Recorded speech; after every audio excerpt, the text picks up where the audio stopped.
for the consolidation of peace in Niger to share with us a national perspective from Sister in Niger. Please, Brigadier General. Le président Mohamed Ridis, monsieur l'administrateur du PNUD, mesdames et messieurs les ambassadeurs, j'ai le plaisir ce soir d'intervenir devant la Commission de consolidation de la paix des Nations Unies et de présenter la perspective du Niger en matière de consolidation de la paix. De premier abord, je voudrais faire un petit rappel de ce que c'est que mon pays, à tous les ambassadeurs. Le Niger fait face à plusieurs types de vulnérabilités. Il y a des vulnérabilités à caractère structurel et il y a des vulnérabilités à caractère géopolitique et historique. Pour les vulnérabilités structurelles, je voudrais mentionner la dégradation de l'environnement, puisque vous savez que le Niger se situe dans le Sahel, à l'orée du Sahara, et le désert continue à avancer vers le sud. Il y a donc une dégradation de l'environnement qui a comme conséquence l'aménuisement des terres de culture.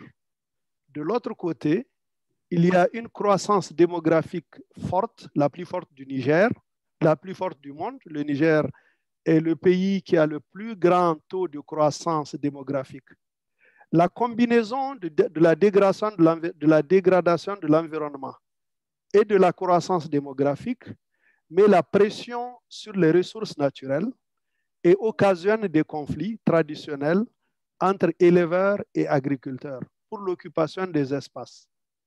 Le deuxième type de vulnérabilité du Niger sont les vulnérabilités causées par la géopolitique du Niger et son histoire.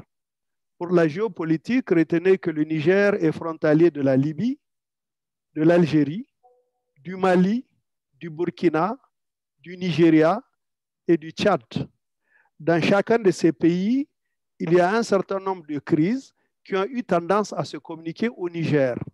En ce qui concerne l'Algérie, c'est la crise de l'islam politique. Vous savez que l'islam politique qui est né en Afghanistan s'est transporté dans les années 90 en Algérie et il y a des groupes terroristes qui sont venus s'installer dans le nord du Mali, où ils ont trouvé un conflit vieux de 50 ans, le conflit opposant l'État malien au nord, aux populations du nord, aux groupes indépendantistes du nord. La deuxième influence sur la stabilité du Niger, évidemment, c'est la guerre de Libye qui a libéré un grand arsenal d'armes, de munitions et de drogue également qui est venu dans le nord du Niger. La géopolitique a fait également que la guerre que Boko Haram livrait dans l'État du Borno au Nigeria s'est également invitée dans l'est de notre pays. Vulnérabilité historique parce que le Niger étant dans le Sahel est une zone de conflit traditionnel.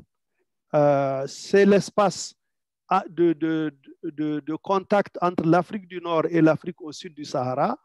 Vous avez des conflits depuis le Soudan jusqu'à la Mauritanie. Conflits entre le nord du Soudan et le sud du Soudan. Conflits dans les années 70-80 entre le nord du Tchad et le sud du Tchad. Conflits dans les années 90 entre les groupes armés Touareg du nord du Niger et le gouvernement. Conflits depuis les années 60 entre le nord du Mali et le sud du Mali. Et enfin, conflits en Mauritanie également, entre les populations du fleuve et les populations du nord de la Mauritanie. Donc, le Niger a plusieurs de ces vulnérabilités. Aujourd'hui, notre pays fait face à la dégradation de la situation sécuritaire dans deux régions. L'ouest du pays, qui est frontalier avec le Mali et le Burkina Faso, et le sud-est du pays, qui est frontalier avec le Nigeria. Dans ces deux zones, l'État du Niger fait face à l'activité de groupes terroristes islamistes, mais qui recrutent également parmi les populations de ces zones, qui instrumentalisent un certain nombre de conflits qui étaient latents et qui sont aujourd'hui des conflits ouverts. Notre pays lutte contre donc l'instabilité dans ces zones Et la contribution de la commission du Peace Building Fund est très, très importante. Je vous rappelle que depuis 2013, le Niger est éligible au financement du Peace Building Fund des Nations Unies. Et depuis 2013, c'est environ 35 millions de dollars qui ont été mobilisés par les agences des Nations Unies qui travaillent au Niger sur plusieurs aspects. Ces agences travaillent dans le cadre de l'employabilité des jeunes, de la jeunesse. Elles travaillent sur les conflits éleveurs-agriculteurs dont j'ai mentionné l'origine plus tôt. Elles travaillent également sur les questions électorales. Le Niger a connu une transition électorale cette année et les financements du Peace Building Fund ont été orientés vers les régions précisément de conflits dans lesquelles un certain nombre de groupes ethniques n'ont pas assez de documents d'identité et peuvent se sentir à l'écart du mouvement électoral.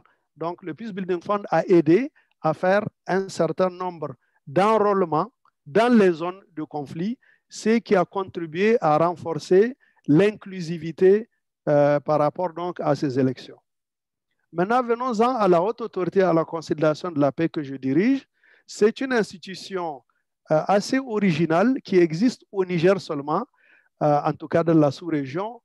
Pour résumer, pour dire en 2 mots le rôle de la Haute Autorité à la conciliation de la paix, sa tâche est d'apporter les réponses non militaires au conflit. Donc, vous avez la réponse militaire, vous avez la réponse sécuritaire, mais la Haute Autorité à la conciliation de la paix doit apporter au conflit, dans les 2 zones qui nous intéressent, c'est-à-dire la région ouest et la région sud-est, les réponses du gouvernement qui ne sont pas de nature militaire. Ces réponses sont de 2 types. Il y a d'abord le dialogue politique avec les populations concernées dans ces zones, puisque les groupes terroristes ont tendance à recruter les communautés, les jeunes de ces communautés, en leur tenant un discours sur la justice, sur l'abandon de l'État. Il faut donc contrecarrer par un discours politique de l'État, un discours républicain, il faut contrecarrer cette propagande. La Haute Autorité à la conciliation de la paix s'occupe donc d'animer le dialogue politique et la sensibilisation dans les zones de conflit en direction des communautés qui sont ciblées par les groupes terroristes. Le deuxième type d'activité, c'est les activités à caractère économique, bien entendu. Il faut renforcer la résilience des communautés dans ces zones, ne pas les abandonner parce qu'il y a l'insécurité, parce qu'il y a la violence, travailler avec ces communautés pendant la violence et à cause de la violence, ne pas les abandonner afin d'éviter de tomber dans une catastrophe humanitaire. Parce qu'évidemment, lorsque les gens quittent leur lieu de production et qu'ils se réfugient dans des camps de réfugiés, ils n'ont plus la possibilité de subvenir à leurs besoins et vous avez à ce moment une catastrophe humanitaire sous les bras. Donc, travailler pendant le conflit, dans les zones de conflit, à travailler évidemment à assurer la protection des populations, mais à être sûr que vous ne les abandonnez pas au moment où ils ont besoin de vous. C'est pour cela que les institutions du Niger sont invitées à travailler dans les zones de conflit pendant les conflits. Évidemment, ça pose beaucoup de problèmes. Il faut travailler nécessairement avec les forces armées, il faut travailler nécessairement avec les forces de sécurité intérieure. Il faut également être capable d'apporter la justice dans ces contrées alors que la guerre contre le terrorisme est en marche.